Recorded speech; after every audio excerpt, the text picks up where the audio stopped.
Yes, so really wonderful to have a chance to speak with you all here, and I'm very happy to answer questions along the way, so feel free. If something doesn't make sense, then stop me, please.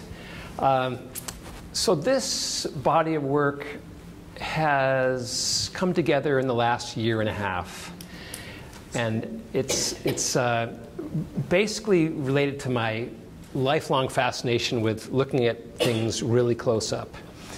When I was 4 years old, I used to collect salamanders and frogs and look under logs and things, and I've always been fascinated by things that are really small. And I have had some background as a naturalist, and I would find myself on nature hikes always looking down at something really close and pulling people over to look at something 4 inches away. And this body of work really has taken that to a new level. I learned with the sake of the scanning electron microscope at Friday Harbor Labs to go into things that are a fraction of the width of a pinhead. And that was a dream come true when I was able to access that.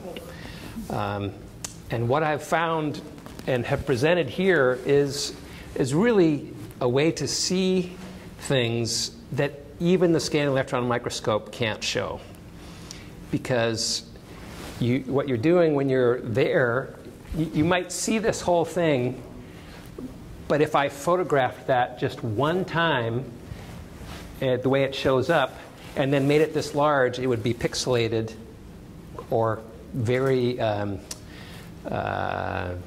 unfocused and blurry. So that's what I would see from the microscope.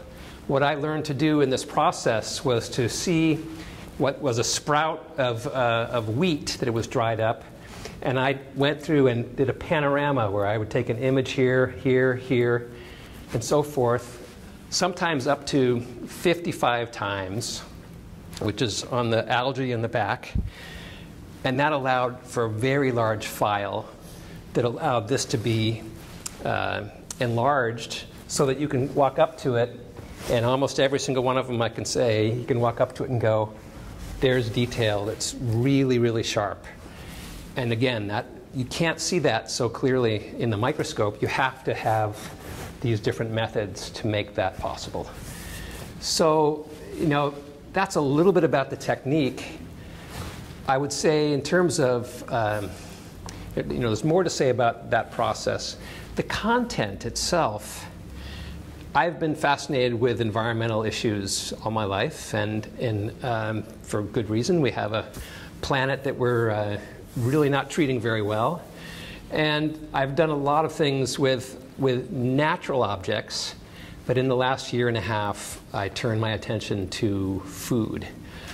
And it has been such a revelation to me, because when I first started, I was looking at things like this on this side of the hall, threats to food, because refugees, millions of refugees, war, erosion, crop loss, loss of nutrients in food, the inability of crops to be pollinated because the seasons are out of sync.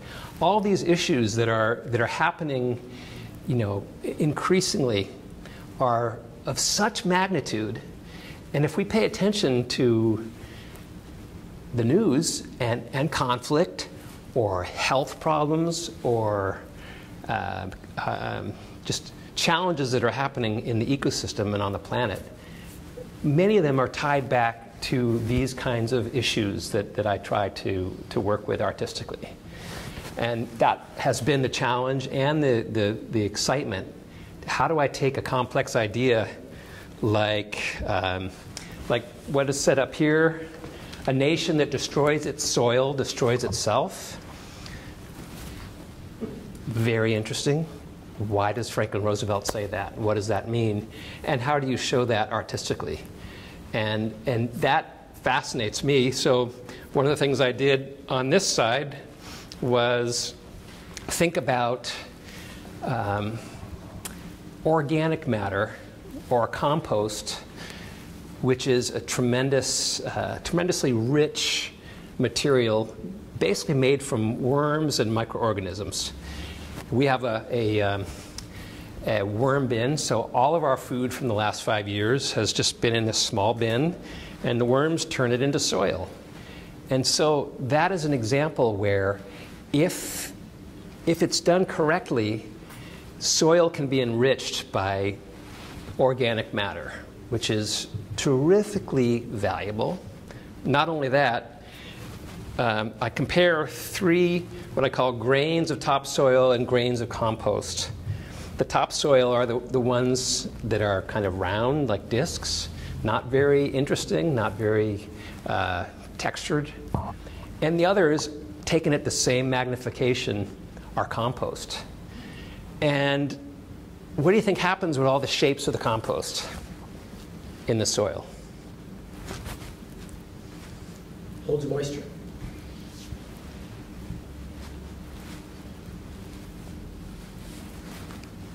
Anybody else? Well, Not much, actually. You'd be surprised. because those worms are eating it. Yeah. But air, water, roots, all these things that allow there to be basically a sponge. The idea of a soil sponge is really, really powerful. Think of compacted, desertified soil. It's like a rock. It's not a sponge. When you add organic material and you have roots going through it, it soaks up water. And that's the beginning of a change in climate. Once soil can hold water, it actually, brings microbial life and mushrooms and a variety of things that change the local climate.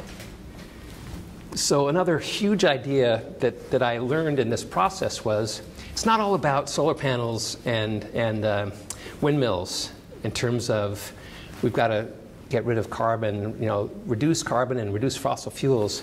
We have to repair soils. And that's one of the biggest, fastest ways to capture carbon in the atmosphere, and from the atmosphere, and put it underground. And the benefit from that, food grows, forests regenerate, animals come back, and people stay on the land. This is extraordinary. The Syrian conflict and conflicts in the Middle East and in Africa, many places that used to be rich and full of producing food, and then people leave and they go to cities and there's so much conflict and there's poverty. This is being reversed in some places. Am I talking too much? Nope.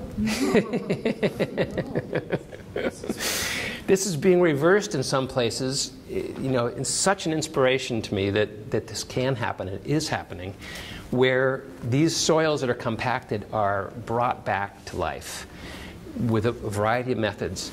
And people stay there. They can afford to send their kids to school.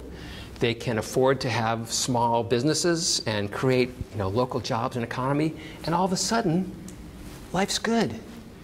And you contrast that to refugee crises or desertification and forests being destroyed, all these things, and there's just a cascading effect of devastation versus regeneration.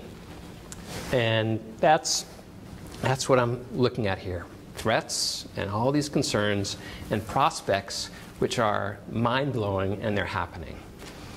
They are happening. And that's, to me, it's an honor to try to be part of this conversation and to try to get this work out in any way I can, just to help people think through those things. On one level, it's enough just to look at the fascination of the patterns and the textures. I love them. I could look at them all day long. I love the textures. I love the contrast. I love the shapes. That's the art, and that's just fine on its own. What I'm thrilled about and what I am most inspired by in doing the art is to have layers. There's the beauty, but there's the social commentary, environmental commentary, and relevance. So, I've had some people look at this who say, wow, you're not beating us over the head by saying we're wrong and you're causing this. You're letting us see through beauty these themes that can make us think about something different. And it was really nice to hear that. I can't guarantee that's happening for everybody, but I'm not coming out and trying to say people are wrong. I'm trying to just say, here are impacts, here are problems, and here are possibilities. So I think that's a good place to stop for a moment and definitely ask for any questions. Now, how long does it take you to do one of your creations? Are you going to be here tomorrow or Saturday? No, I'm going to be in Walla Walla. Okay. Yeah. Saturday, I'm going to unpack many of these images, and I'm going to go one at a time through like this, this one, and this one, and this one, and this one, and how it came together. But it's going to take hours. Hours and hours and hours. So, some of these images are made from hundreds of different pieces, basically. So one of the ways that happens, it's really fascinating, and I really think that I developed it for this body of work. All of these images here have two things happening that help make them come together. One is called focus stacking. Does anybody not know what that is? Okay. Focus stacking and then panorama stitching. So people may be familiar with like the panorama. If I take this image here and then this and this and this, and then those all can be blended together. So I did this with a macro lens, got really, really close, and then I did go all the way around it so that it could be big and sharp. The other thing is focus stacking, which is a software process in Photoshop, where you take something that's three-dimensional and you focus on the top, and then down and down and down and down and down and down and down and down and down. So maybe there's 25 images, maybe 50, and some people do even way more than that. But I was only working with things that were maybe that thick, but still that might be 25 images. And in the software, all those are put together and stacked, and then they compress them, and everything is sharp. So what started to sharp here, but everything else is out of focus, they all blend together, and all of the information magically turns into a very sharp image. So, things like this, this one is actually about the size of a pinhead in real life. Charcoal that was buried underground, and it was quite old. This fantastic crystalline structure here that holds moisture and minerals in biochar. But that was an example of stacking. And I had probably about 10 images to make this in the first place, but also stacking it dimensionally. So you use Photoshop? Oh, yes. And what program would that be? Well, Photoshop, the up-to-date version, CS6 or whatever, and almost, this is probably the most manipulated of anything, because I had smoke and I had the sprout, and I melted away the sprout and put the smoke there as if it were on fire. So that's, by manipulated, I mean changing this versus putting composites of things together. But I like to think of it as kind of a hyper reality, or it's surreal in a way. But very surreal, yeah. Right. But it's all real. I'm not like I'm making up, painting something and changing it. Yeah. It's the natural form. So the other way I really like to think of it as kind of like, I keep thinking like a naturalist, like taking a hike. And early on, several years ago, when I'd make some of these micrographs, people would go, "What is that? What is that?" And there's a lot of value in that, to be confused and be curious. That's great. But I started to think, what if I gave them a hint, like, here's the life-size version, Here's the close-up. You can see for yourself, you know, you can have that answer. You don't have to ask me, but you can start asking other questions, which is, why that structure? What is happening here? You know, why is this shape? You know, the hops back there in the back corner, these crazy, crazy spikes, and these shapes and spikes and textures and patterns. I have found out so many things I had no idea even existed just by saying, you know, what is a hop leaf? What's on it? Okay, this is, you know, this is a trichome, which has an aromatic oil that creates the smell that beer has. And I didn't know any of these things. So, anything else? Photos of yours have been published in National Geographic in the past. Great program. I mean, on an institutional level, for sure. But I think that there's also the way I like to view it too is it's also an opportunity for individuals to get some personal growth in understanding how to view art and discussion topics, and make individuals have the ability to have some personal conversations as well. So not only is it, I think, at least from my perspective, an opportunity that helps the organization, but it also is an educational opportunity for the individuals who participate. Yes. Great idea. Well said. Well said. Great. Yeah. Sounds And great. so it's work like this that the museum is bringing to the communities in each of our Arlen communities that, you know, that solicits that wonderful art for thought, food for thought, art for thought. And so that's to me, that's really the ticket here, is to have that Awesome. available to us. Yes. It's great. Yeah. Well, thank you all for your interest and your questions, and I hope you have fun with it all, and Yes, thank don't hesitate you. to... Thank you for coming over here and spending this time with us. Are you kidding me? I want to sleep here and just... We have felts, not real blankets. Yeah, I guess I would have one question about this. Is there anything more specific about this small portion of the exhibit that would be a benefit to communicate to visitors? Yes, well, as I wrote there, those 2 pages are 2 out of 23 pages of work over the last 5 years. And if you were to kind of go through line by line and see what they're documenting, you can see a huge variety and a lot of time. And just, you know, this is an incredibly tedious process. And it's almost exhaustingly so. And I wanted to stop more than once, and then to have this as a goal to have this show together, I just kept pushing. But it was, you know, this helps show the tedium in a way.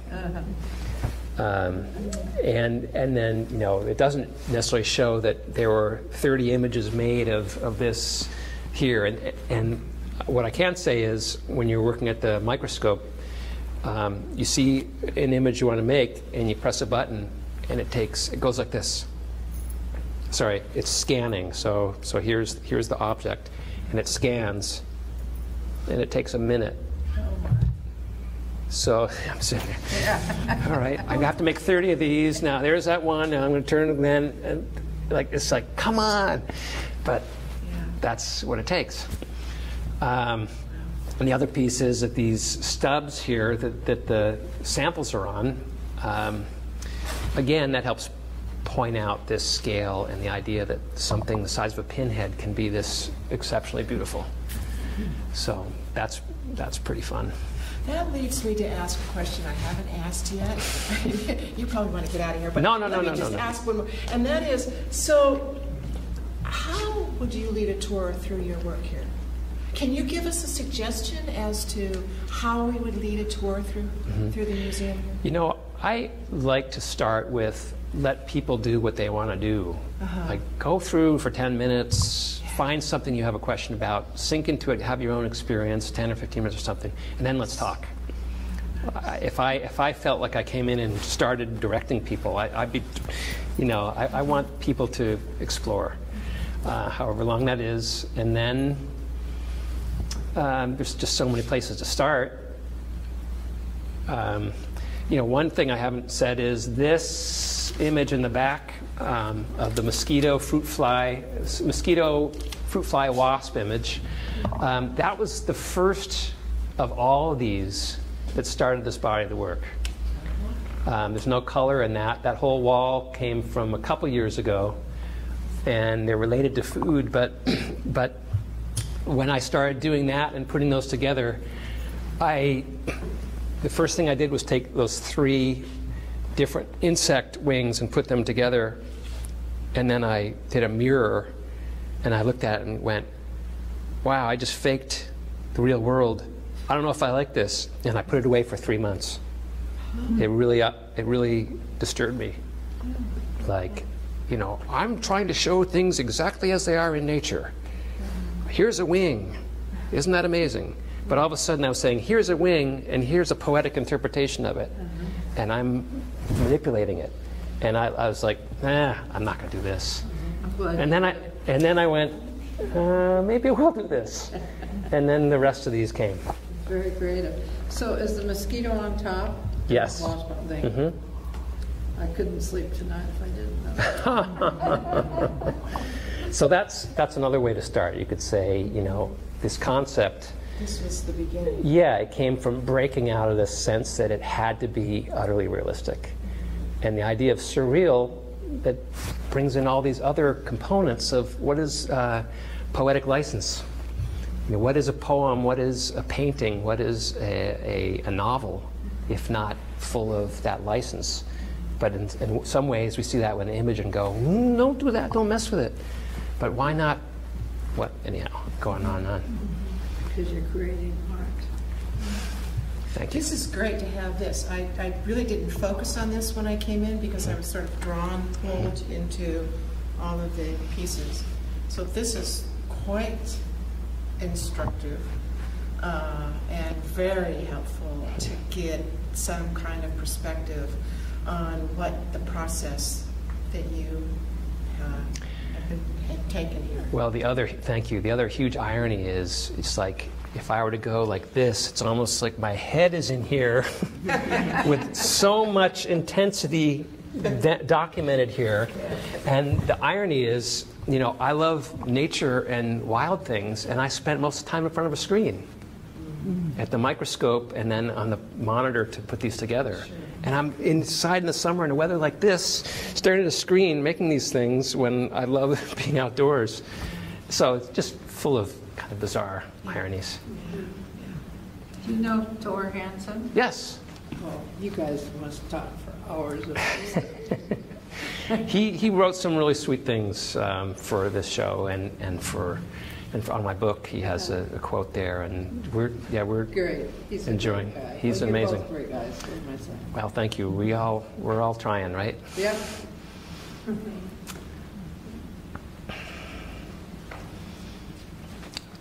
I'm thrilled to answer more questions in the future, or email me if you have some, or I'll definitely be back. And Saturday, if anybody can be at the talk Saturday, it's going to be fun, because I unpack most of these images and break them into parts, and that's even more surprising.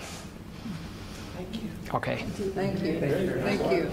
Thank you. And your wife. Thank you. What's that? Do I have your permission to film on Saturday? Sure. Yeah. Yes, thank you.